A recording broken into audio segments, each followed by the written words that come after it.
வணக்கம் வணக்கம் நேயர்களே, எப்படி இருக்கின்றீர்கள்? நான் உங்கள் செல்வி டியூஷன் அகாடமியிலிருந்து பேசுகின்றேன். நேயர்களே, நிறைய மாணவர்களுக்கு இந்த வருஷம் SPM தான் இப்பதான் வந்திருக்கோம், கிடைச்சிருக்கோம், கையில் எடுத்து பாத்துக்கிட்டு இருப்பாங்க. சிலவங்க நீங்க நல்லா செஞ்சிருப்பீங்க, சிலவங்க நீங்க நல்லா செய்யாம இருப்பீங்க. சோ எது இருந்தாலும் நீங்க உங்களோட சாதனைய இல்லாட்டி தோல்வியை நீங்க ஏத்துதான் அவசியம் இருக்கு. பாருங்க, நீங்க ஏத்துக்கொண்டு தான் வேணும். சோ அடுத்தது நீங்க என்ன செய்ய போறீங்க? நீங்க பிளான் பண்ணணும். சோ இன்றைக்கு என் கூட டியூஷன் அகாடமில படிச்ச ஒரு மாணவி, அவங்களும் அவங்க பெற்றோர்களும் எங்க கூட வந்திருக்காங்க.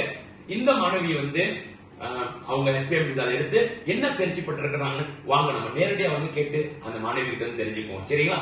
சோ வாங்க நம்ம பாப்போம் அந்த மாணவிய. வணக்கம் வணக்கம், எப்படி இருக்கீங்க? சரி, நான் உங்களை அறிமுகப்படுத்தாதவன்னு நீங்க உங்களை அறிமுகப்படுத்தீங்க. என் பேரு தக்ஷாயினி. நான் SPM கிளாஸ் ஸ்டூடெண்ட் தான். சரி, நீங்க SPM 2025 ஸ்டூடெண்ட் நானு. 2025 ஸ்டூடெண்ட். அப்ப இப்ப சமீபத்துல நீங்க SPM ரிசல்ட் நீங்க எடுத்துருந்தீங்க, ஆமாங்களா இல்லீங்களா? ஆல்ரைட்.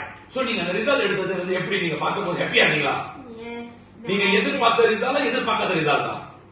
எதிர்பார்க்காத ரிசல்ட் தான். But at least I got 1 day also.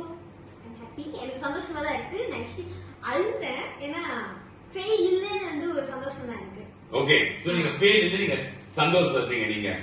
Alright. So இப்போ நீங்க உங்களோட ரிசல்ட் எப்படி நீங்க படித்தீங்க? நேரா ஸ்கூல்ல படித்தீங்களா இல்ல நீங்க ஆன்லைன்ல செக் பண்ணீங்களா? நான் ஸ்கூல்ல போய் நேரா ஸ்கூல்ல போய் எடுத்தீங்க. Okay, right. சோ உங்களுக்கு என்ன ரிசல்ட் கிடைச்சு? பட் அது முன்பு நீங்க எந்த ஸ்கூல் படிச்சீங்க?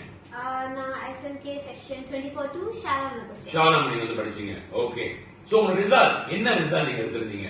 ஓகே, நான் ஒரு A- எடுத்திருந்தேன், 3B+, 2B and 2C+ எடுத்திருந்தேன். மொத்தம் 9 சப்ஜெக்ட். ஓகே, சோ மொத்தமா ஒரு நம்ம ஒரு A 6B எடுத்திருக்கீங்க நீங்க. ரைட்டுங்களா? 1A 6B. ஆல்ரைட். சோ இந்த 1A 6B நீங்க எடுக்கும்போது அந்த A நீங்க உங்களுக்கு என்னல கிடைச்சிச்சு? உங்களுக்கு எனக்கு இங்கிலீஷ்ல கிடைச்சிச்சு. இங்கிலீஷ்ல A கிடைச்சிச்சு உங்களுக்கு. Very good. அப்புறம் நீங்க பாஷா என்ன கிடைச்சிச்சு உங்களுக்கு? பாஷா B, sorry. B. Very good. அப்புறம் சஜாரா என்ன கிடைச்சிச்சு உங்களுக்கு? சஜாராவும் B. B. Very good. சரி, நம்ம நேர்கள் கிட்ட நம்ம கண்டிப்பாக நம்ம தெரிவிக்கணும். ஏன்னா நிறைய மாணவர்கள் பெற்றோர்கள் அங்க பார்த்து கொண்டிருப்பாங்க. அவங்க என்ன நினைப்பாங்கன்னா, இந்த ஸ்டூடெண்ட் ஒரே தானே எடுத்திருக்காங்க, 6B தானே, அதுல என்ன பெரிய ஒரு பெரிய அதிசயம், நிறைய பிள்ளைங்க 10 11 எடுத்திருக்காங்க, அதை விட்டுவிட்டு இந்த ஸ்டூடெண்ட் ஒரே 6B எடுத்திருக்காங்க, இவங்க என்ன இது கொண்டாடிக்கிட்டு இருக்காங்க, இது என்னத்த ஒரு காணொலி செஞ்சு போடுறாங்க அப்படின்னு நினைப்பாங்க. ஆனா உங்களுக்கு தான் தெரியும் அந்த ஒரே 6B எடுத்தது போது நீங்க எவ்வளவு சவால், நீங்க எதை நோக்கி எவ்வளவு நீங்க எஃபர்ட் போட்டிருக்கீங்கன்னு சொல்லிட்டு. ஏன்னா நீங்க ஆரம்பத்துல நீங்க டியூஷன் அகாடமில வரும்போது, ஓகேங்களா, இது பெற்றோர்களுக்கும் நேர்களுக்கும் தெரியும். நீங்க டியூஷன் அகாடமில எப்ப நீங்க படிச்சீங்க? Form 4 ஆமாங்களா இல்லைங்களா? ஒரு 2 இயர்ஸ் நீங்க படிச்சிருக்கீங்க டியூஷன் அகாடமி, SPM படிச்சீங்க, உட்கார்ந்து. பட் நீங்க Form 4 ஆரம்பத்துல நீங்க வரும்போது நீங்க என்ன மாதிரி ஒரு சூழ்நிலை இருந்தீங்க? சொல்லுங்க நம்ம நேர்கள் கிட்ட. ரொம்ப மோசமான சூழ்நிலை தான். எப்படி மேத்ஸ்ல G, பாஸ், சஜாரா எதுவுமே நான் பாஸ் பண்ண மாட்டேன். சோ ஒரு மோசமான ஒரு நிலைமையில இருந்தீங்க. அதாவது அந்த டைம்ல நீங்க ஒரு பிலோ எவரேஜ் சொல்லலாம். ஏன்னா எல்லாமே நீங்க G, காகா, ஃபெயில் கேட்டகரி நீங்க இருந்தீங்க, ஆமாங்களா இல்லைங்களா? சோ உங்களுக்கு நீங்க ஆக்சுவலி நீங்க தமிழ் ஸ்கூல்ல நீங்க வந்திருந்தீங்க, பிரைமரி நீங்க தமிழ் ஸ்கூல். அப்ப உங்களுக்கு பாசம் நாய் எழுதுறது கூட கட்டுரையா எழுதுறது நீங்க சிரமப்பட்டு இருந்தீங்க, ரைட்டுங்களா? சோ இது உண்மை. இதனாலதான் நேர்களே நான் உங்ககிட்ட என்ன சொல்றேன்னா, இந்த மாணவி இங்க உட்கார்ந்துருக்காங்க தாட்சாயினி, இவங்க பெற்றிருக்கிற இந்த வெற்றி ஒரு அற்புதமான ஒரு வெற்றி. ஏன்னா இவங்க ஒரு பிலோ எவரேஜ் ஸ்டூடெண்ட் அகாடமிஷன்ல ஜாயின் பண்ணாங்கன்னா இவங்க ரொம்ப ஃபெயிலிங் கிடைக்குது, ஒரு மோசமான சூழ்நிலை இருந்தாங்க. ஆனா அவங்கள புஷ் பண்ணி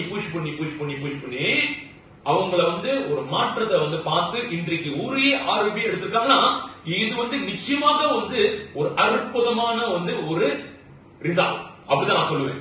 ரைட்?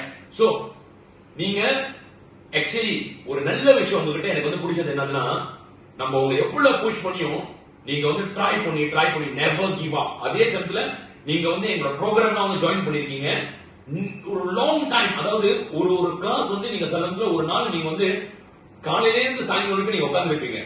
வாய்? பிகாஸ் நீங்க வெற்றி பெறணும், உங்களோட ரிசல்ட் மாத்தி ஒரு சிறந்த ரிசல்ட் உங்களுக்கு கிடைக்கணும்னு சொல்லிட்டு நீங்க சாக்ரிஃபைஸ் செஞ்சீங்க. அது நான் பாராட்டணும். உண்மை.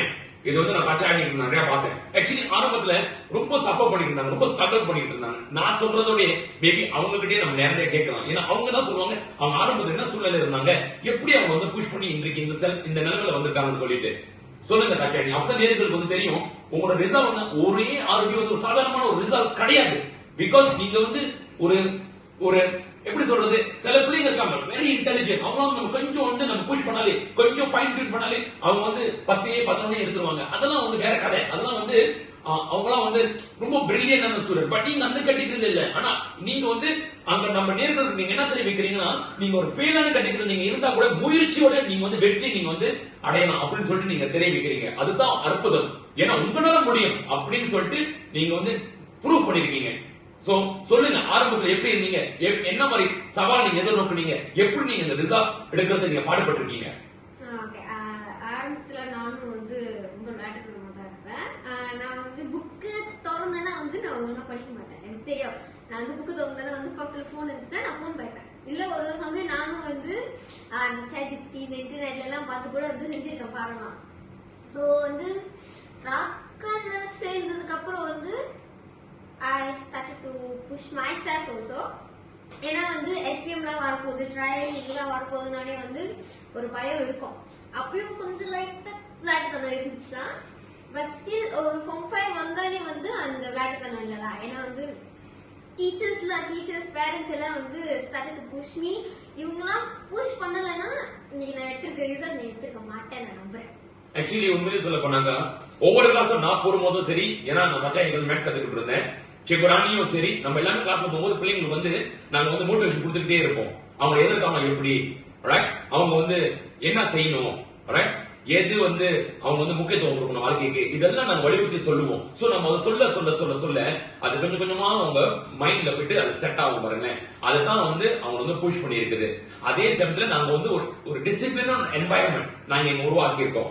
சோ மாணவர்கள் வந்து நாங்க நிறைய புஷ் பண்றோம். சோ தாச்சானிலாம் வந்து நம்ம எக்ஸாம் அந்த SPM டைப் பேப்பர் அது நம்ம பரிச்சயம் பண்ணா நம்ம அதை அவங்க கொடுத்து நம்ம செய்ய வைப்போம். சோ ஒரு பேப்பர் வந்து ஒரு 3 ஹவர்னா அவங்க வந்து 3 ஹவர் உட்கார்ந்து அவங்க செய்யணும். அவங்ககிட்ட இந்த புக்கு ஹெட்போன் எல்லாமே பிடிங்க நாங்க எடுத்துருவோம். சோ அவங்க உட்கார்ந்து அந்த பேப்பர் வந்து 3 மணி நேரம்னா அந்த 3 மணி நேரம் உட்கார்ந்து செய்யணும். அது முடிஞ்சு வாங்கி நம்ம அதை திருப்பி அவங்க வந்து கொடுத்து எது பேல அவங்க வந்து விலக்கி எது அவங்க தெரிஞ்சு அவங்க கேட்பாங்க, நம்ம அதை டிஸ்கஸ் பண்ணி கொடுப்போம். இதுதான் நாங்க செஞ்சோம். சோ கட்டமா அவங்க வந்து அந்த மின்னேற்றத்தை வந்து பார்த்திருந்தாங்க. ஆனா உண்மையிலேயே தாட்சாயினி வந்து இன்னும் கொஞ்சம் அந்த விளையாட்டுத்தனத்தை வந்து குறைச்சி ஆரம்பத்திலேயே அவங்க வந்து எஃபர்ட் போட தோங்கி இருந்தாங்கன்னா, ஏன்னா அவங்க உண்மையாக வந்து அந்த எஃபர்ட் போட ஆரம்பிச்சதே வந்து ஒரு பரீட்சை 2 மாசம் முன்புதான். அதே வந்து அது முன்னே வந்து ஒரு 8 மாசமோ இல்லாட்டினா 12 மாசம் முன்னுக்கே அவங்க வந்து எஃபர்ட் போட்டு முழுமையா அவங்க கவனத்தை செலுத்தி இருந்தாங்கன்னா அவங்க இன்னும் அற்புதமான ஒரு ரிசல்ட் அவங்க எடுத்திருந்திருப்பாங்க. ஆக்சுவலி அவங்க வந்து ஒரு 7 எடுக்கிறது கூட அவங்க வந்து சாத்தியம் இருந்துச்சு. பட் நிறைய விளையாட்டுத்தனம் பரீட்சை கிட்ட வரும்போது அப்பதான் உணர்ந்தாங்க. But still not too late. அவங்க ஒரு அற்புதமான ஒரு ரிசல்ட் எடுத்திருந்திருக்கிறாங்க. நான் சொல்றது உண்மையா தாட்சாயினி? ரைட்.